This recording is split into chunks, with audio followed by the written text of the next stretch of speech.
காலையில் எழுந்து காலேஜுக்கு போயிட்டு ஃப்ரெண்ட்ஸ் கூட ஃபுல்லாக அமக்கலம் பண்ணிவிட்டு திரும்பி வீட்டுக்கு வந்துட்டு வாட்ஸ்அப்பில் ஃபேஸ்புக்கில் எந்த நேரமும் ஃப்ரெண்ட்ஸ் கூட மெசேஜ் பண்ணிவிட்டு சந்தோஷமாக இருக்க ஒரு யதார்த்தமான ஒரு பையன்.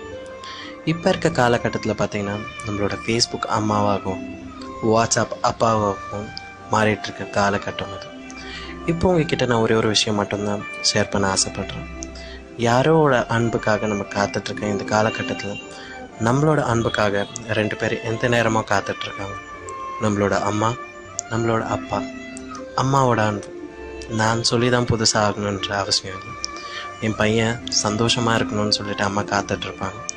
அந்த நேரத்தில் வாட்ஸ்அப்பில் ஒரு குரூப்பில் ஒரு ஃபன்னி டெக்ஸ்ட்டை பார்த்துட்டு நம்ம சிரிச்சிட்ருப்போம். அதை பார்த்த அம்மா என் பையன் உண்மையிலே ரொம்ப சந்தோஷமாக தான் இருக்கான்னு நினச்சிட்டு சந்தோஷப்படுவான். அப்பா 24 மணி நேரமும் ஃபோனும் கையுமாகவே சுற்றிட்டுருக்கான் என் பையன், அவனோட வாழ்க்கை என்னத்துக்காகும் அப்படின்னு சொல்லிட்டு கவலைப்பட்டுட்ருக்கார். உங்கள்கிட்ட ஒரே ஒரு விஷயம் தான் நான் சொல்லணும்னு ஆசைப்பட்றேன். நம்மளோட வாழ்க்கையோட முக்கால்வாசி மணி நேரத்தை நம்மளோட சோஷியல் நெட்வொர்க்கில் தான் நம்ம ஸ்பெண்ட் பண்ணுறோம். இன்றைக்கி ஒரு முடிவெடுங்க. டெய்லி ஒரு 5 நிமிஷம் அம்மா கூட உட்காருங்க. ஃப்ரெண்ட்ஸ் கூட பேசுகிற மாதிரி அம்மா கூட அடித்து பிடிச்சி ஜாலியாக கலாச்சி வாழ்க்கையை ஜாலியாக்குங்க. அம்மாவுக்கு இதை தாண்டி என்ன தேவை?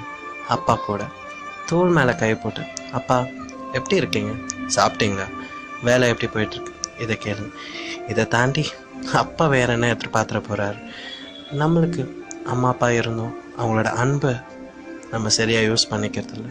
நிறைய பேர் அப்பாவோடையும் அம்மாவோட அன்பையும் மிஸ் பண்ணிகிட்ருக்காங்க. இல்லாத டைமில் ஃபீல் பண்ணுறதோட இருக்கிறப்போ அதோட உணருங்க. அவங்க கூட டெய்லி ஒரு 5 நிமிஷம் ஸ்பெண்ட் பண்ணுங்கள், அவங்க கூட பேசுங்க. இது என் அப்பா அம்மாவுக்கு நான் இன்றைக்கி எடுக்கிற முடிவு.